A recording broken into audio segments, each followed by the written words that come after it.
Oi, sabe quem sou? Pelos meus olhos, você se conecta ao mundo, vibra, se emociona, fica indignado. Eu sou a audaciosa câmera de TV e desta vez vou te guiar numa viagem cheia de surpresas. Pé na estrada. Vamos conhecer os museus brasileiros.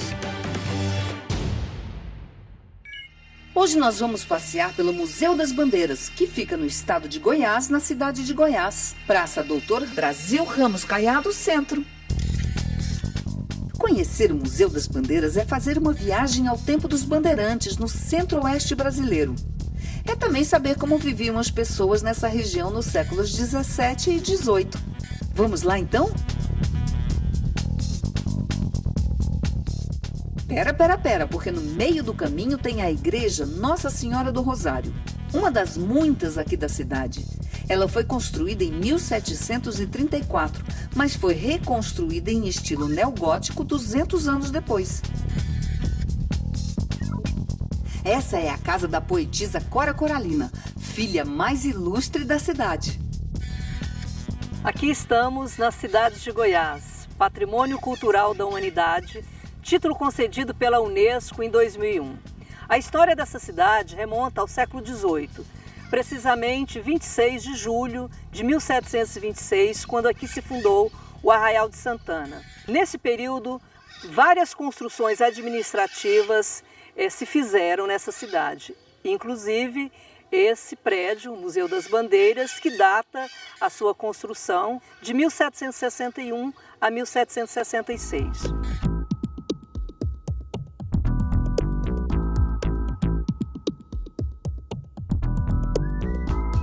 Nós funcionamos num dos prédios mais importantes da região centro-oeste do país, a antiga Casa de Câmara e Cadeia da província de Goiás. No andar inferior funcionava a cadeia pública até 1950. No pavimento superior funcionava a Casa de Câmara, que atendia as necessidades judiciais e administrativas da província de Goiás.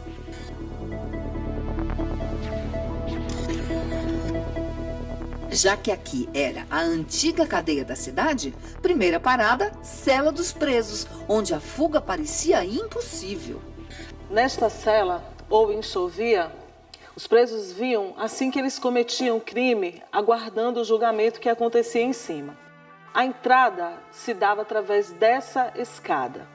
Ela ficava suspensa, obviamente, para não haver fugas, nem como os presos se transitarem entre o andar superior e esse piso inferior, mas era através dessa escadaria que eles entravam e saíam.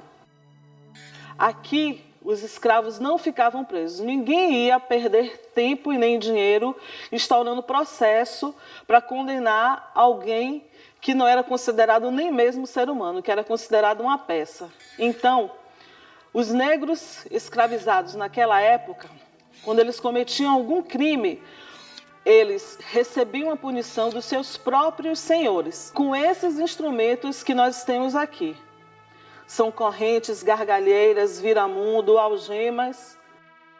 Uma significativa transformação física que aconteceu aqui foi a abertura dessas portas. Não é só a porta que é novidade por aqui, o chão de madeira também. Antes era um chão frio, de pedra, e muitas vezes com uma camada de sal grosso por cima que os guardas jogavam como forma de castigo. Aqui, quase ninguém entrava. A comida, por exemplo, era entregue pela janela. Os presos faziam suas necessidades nesse barril. E a cada 15 dias, 2 deles eram escolhidos para esvaziar a porcaria no Rio Vermelho. Essa sala equivalia ao que hoje a gente podia chamar de prisão provisória. Logo depois, eles eram julgados e, a depender do crime cometido, ele era condenado à morte através da forca. É interessante dizer que o condenado, ele tentava retardar ao máximo a sua chegada a esse local. Então, no percurso, ele pedia comida, lanche, descanso, para que a execução fosse dada no final da tarde. Juízes, capelões e a comunidade local era convidada, inclusive crianças, para que vissem e servissem de exemplo. O costume da cidade em acompanhar cortejos fúnebres era tal que o tema esteve presente em vários textos da escritora Cora Coralina. Os sineiros sempre tiveram um esmero especial para anjinho ou defunto. Essas duas palavras em Goiás delimitavam as circunstâncias da idade, sem mais explicações. Anjinho era criança mesmo, ou moça virgem, e defunto gente pecadora. E ia o cortejo subindo e os homens se revezando nas alças, que o morto estava pesado. Com a doença curta, nem tivera tempo de emagrecer.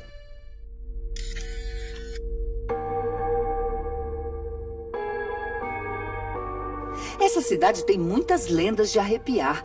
Dizem que milhares de almas penadas andam pelas ruas assustando os moradores. Por aqui ninguém se atreve a sair de casa depois da meia-noite. Que horas são? Em 1954, após 4 anos de reforma, esse prédio reabriu as portas como Museu das Bandeiras.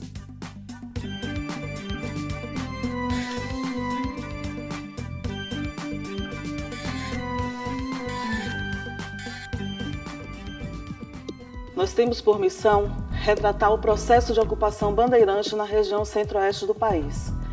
Nós dividimos as nossas salas, que antes funcionavam como celas, em assuntos específicos trazidos pela colonização bandeirante.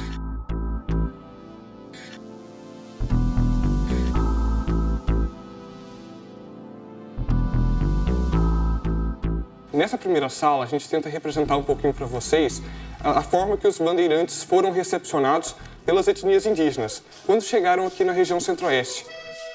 A região centro-oeste era praticamente esquecida pelos colonizadores. Aqui existiam os índios e depois os bandeirantes que vieram atrás de ouro e pedras preciosas nos séculos 17 e 18. No início, eles formavam os arraiais, que se desfaziam assim que o ouro acabava. Só depois que descobriram novas técnicas de extração é que vieram os povoados, vilas e então cidades. Aí aqui a gente tem vários artefatos indígenas, como por exemplo, aquelas pedras ali são pedras polidas encontradas na região de Pilar de Goiás, certamente feitas pela tribo Quirixá. Essas duas peças maiores em cerâmica são 2 igaçabas, urnas mortuárias indígenas, a menor infantil e a maior adulta. Estes são artefatos da cozinha indígena, usado principalmente pela tribo Craô. Como a gente pode ver aqui nessas imagens, algumas formas desses artefatos serem usados.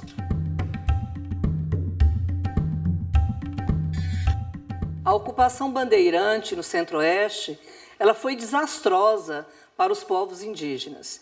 Para se ter um exemplo, quando os colonizadores aqui chegaram, nós tínhamos várias tribos, várias comunidades indígenas. Hoje, praticamente em extinção no estado de Goiás. Dentro de sala de aula, a gente tem, em teoria, a história da nossa cidade. Podendo sair e visitar os museus é a prática de uma pedagogia que a gente pode visitar e ver como que era a história, como que foi a história da nossa cidade. Nessa sala, os objetos mostram as principais atividades econômicas que contribuíram para a fixação da sociedade bandeirante na região, como a mineração, é claro. A mineração em Goiás, ela foi um processo que podemos denominar de rápido. Por quê? Porque o nosso ouro era o ouro de aluvião. O que é isso? É um ouro encontrado no leito, dos rios, nos córregos. E, para tanto, era utilizada uma técnica bastante rudimentar. E a bateia, objeto que os mineradores utilizavam, que é batear o ouro, purificar e tirar o ouro que aparecia nesses pequenos cascalhos de rochas ou arenosos.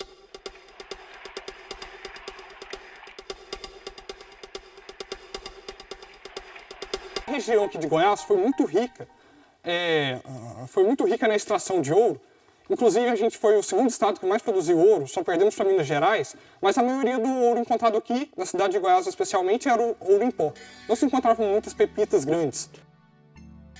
Nós tínhamos aqui a Casa da Fundição, onde fundia o ouro da cidade, até mesmo de São Paulo, que vinha para cá. Vocês já ouviram falar na sala de aula sobre o Quinto do Ouro? O quinto era um imposto cobrado pela coroa portuguesa sobre o ouro encontrado em suas colônias, o que significava 20% do nosso ouro no cofre do rei. Tudo registrado pelas casas de fundição.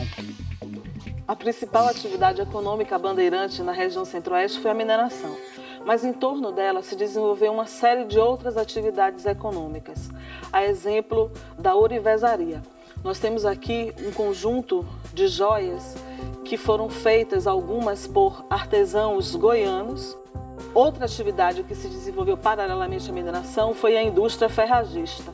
Nós temos aqui um fole que era usado para avivar o fogo que alimentava essa indústria, um conjunto de chaves e espelhos de fechaduras dos séculos XVIII e XIX. Também temos aqui um exemplar da prataria goiana, que teve uma certa relevância para a produção da cidade.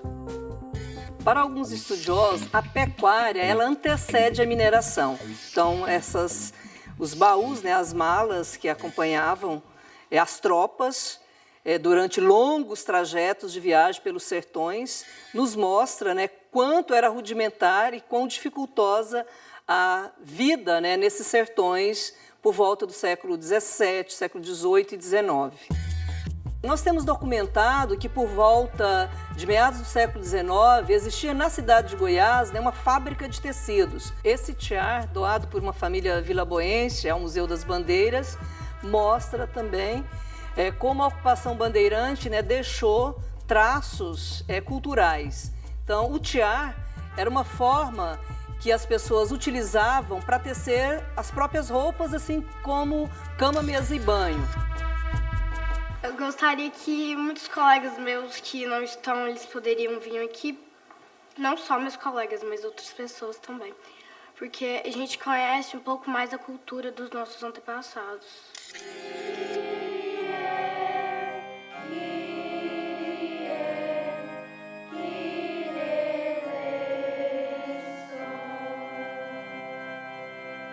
O projeto ele busca levar a criança a conhecer um universo musical que normalmente ele não conheceria.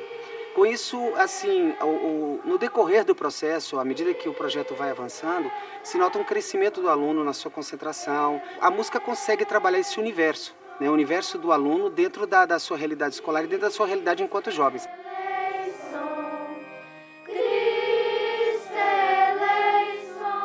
E nós temos essa abertura do museu, que é o Museu das Bandeiras, que nós não só com relação a esse momento que eles têm de vir aqui, estar ensaiando no próprio museu, mas de uma abertura constante das escolas estarem aqui, conhecendo a sua história, envolvendo nas atividades que estão relacionadas às atividades diárias que acontecem na cidade também.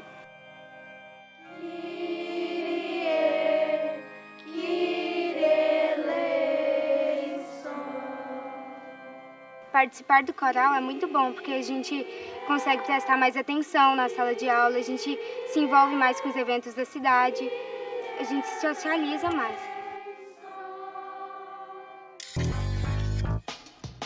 No próximo bloco você vai conhecer a história da Santa Dica. Fica aqui que eu já volto.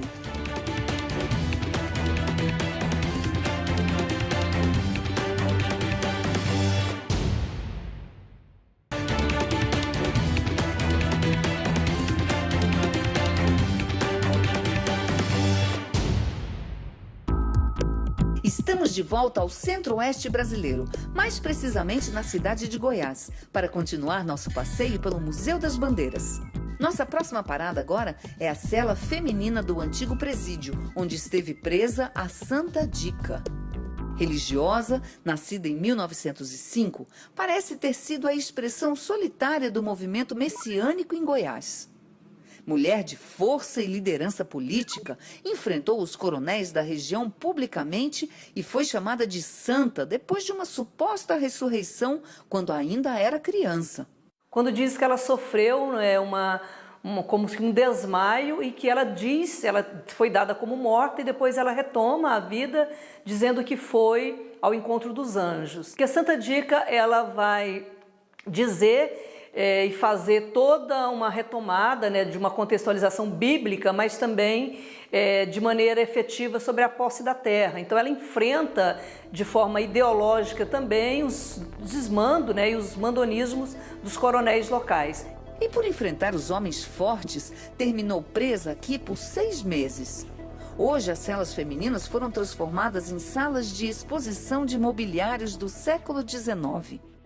A gente tem 2 exemplares de canapés, que é um sofá com a sua estrutura aparente, usando madeira e palhinha, bastante comum no século XIX. E a gente tem nesse quadro uma mostra de como era a sociedade colonial escravagista nesse período. Uma senhora branca com sua filha sentada num canapé, tecendo ou bordando, e os escravos sentados no chão, né, considerados quase como um animal. O grande destaque dessa sala é esse filtro. É uma peça feita em pedra porosa. Ele não tem orifício nenhum embaixo, ele vem de um fabricante do Rio de Janeiro. A água era colocada aqui em cima e a pedra filtrava as impurezas que depois a pessoa poderia beber a água. E nessa última cela, nós temos peças que compunham o mobiliário do quarto.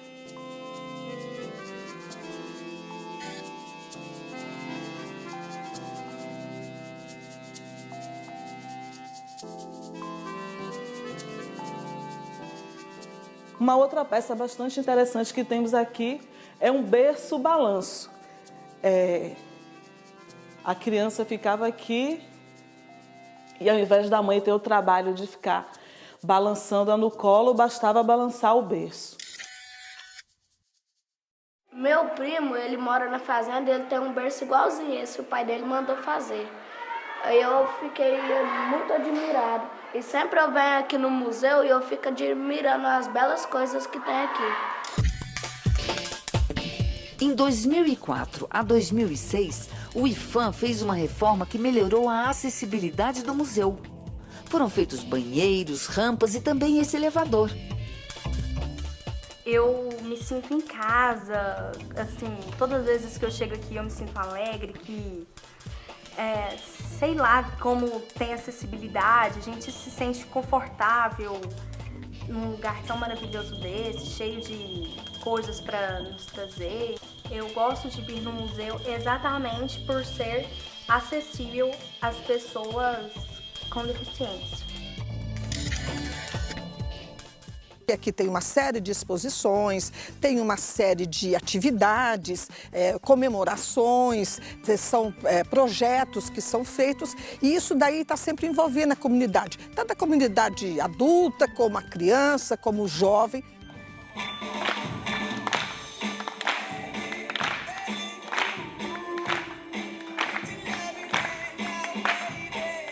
O Museu das Bandeiras hoje, ele é uma grande referência para a gente com relação à comunidade. A abertura com a comunidade, o museu é muito bom.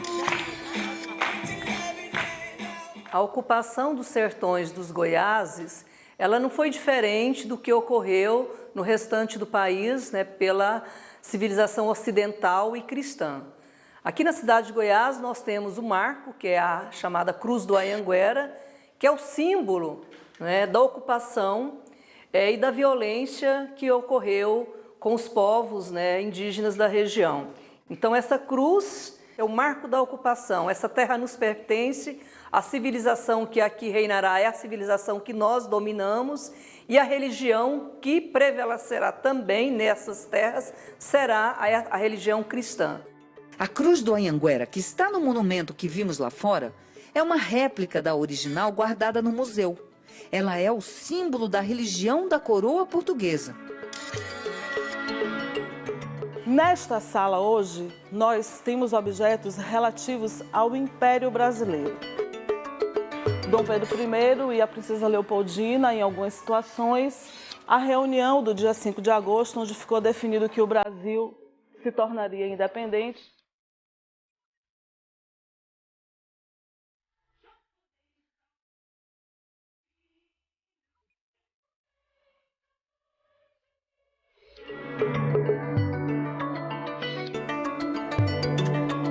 relação ao Império, temos também o brasão imperial, que é ladeado pelos ramos das duas principais riquezas do Brasil imperial, o fumo e o café.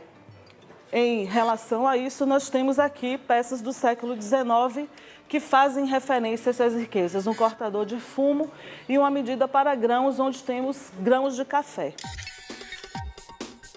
O CREAS, Centro de Referência Especializado de Assistência Social, desenvolve ações educativas em parceria com o museu. Essas ações são ações voltadas para os adolescentes autores de atos infracionais. Eles fazem aqui no museu atividades de recepção, de limpar o pátio, de digitação. São atividades de cunho educativo para que eles não entrem no processo de reincidência. E os projetos do museu não param por aí. Em janeiro de 2008, eu iniciei um projeto de bordados com detentas na unidade prisional da cidade de Goiás.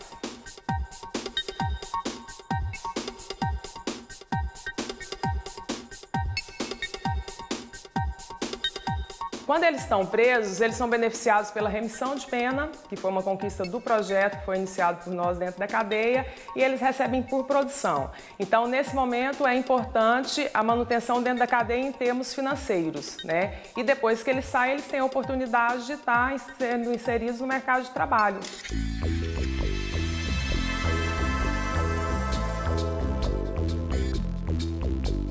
O Arquivo Histórico do Museu das Bandeiras, ele abriga alguns fundos. Entre eles, o principal é o da Real Fazenda, que era da antiga Intendência do Ouro. Então, nós temos vários tipos de documentos, manuscritos, livros, códices, né? Esse, por exemplo, a arrematação dos ofícios da Fazenda e da Justiça, no período de 1809. São livros, já foram devidamente higienizados, catalogados, identificados.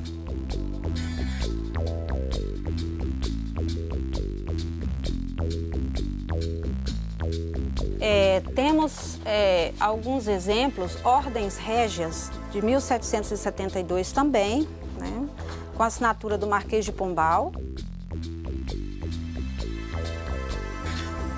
Nós temos documentos da Guerra do Paraguai, coleção de leis, escravos, documentos que falam também sobre litígio de terras, índios. Essa outra sala, nós temos documentos do período colonial, documentos do Quinto do Ouro, de escravos. A documentação mais antiga, ela é de 1736. Nesse documento, o rei Dom João isenta uma cidade do pagamento de 1/3 parte do imposto sobre alguns ofícios. Nós estamos na sala do período republicano. Nós temos aqui documentos que são boletins telegráficos, Diário do Congresso, Diário Oficial, Correio Oficial, livros de impostos, que são as estampilhas, e temos atas do Senado. São documentos originais, né, o período 1930, ata da instalação solene do Congresso Legislativo do Estado de Goiás. Nesta sala, hoje, nós concentramos a nossa coleção de imaginária sacra cristã, onde a gente coloca peças que retratam a religiosidade que os bandeirantes trouxeram. Essa invocação do São José de Botas, ela era muito preciosa para os bandeirantes porque eles viam nesta imagem uma forma de fazer uma ligação entre o São José, que usava botas, e eles mesmos, que também usavam botas, procurando dar assim um caráter quase divino à missão colonizadora deles. Bom, trabalhar no Museu das Bandeiras é uma grande satisfação. Como se diz, aumentar mais o conhecimento da gente com a nossa história e preservação com ela para o futuro de nossas crianças. O museu é um lugar para a gente atualizar nossa memória, é um lugar de construção ativa da cidadania, é um lugar de felicidade, é um lugar para a gente ser feliz. É isso aí, eu gostei. Vamos ser felizes? Para saber mais informações sobre o Museu das Bandeiras, entre no site museus.gov.br. Agora, caneta na mão para anotar o endereço. Estado de Goiás, na cidade de Goiás. Praça Doutor Brasil Ramos Caiado, Centro. Tchau, pessoal! Até o próximo museu! Os museus são conceitos e práticas em metamorfose. Os museus são casas que guardam e apresentam sonhos, sentimentos, pensamentos e intuições que ganham corpo através de imagens, cores, sons e formas. Os museus são pontes, portas e janelas que ligam e desligam mundos, tempos, culturas e pessoas diferentes.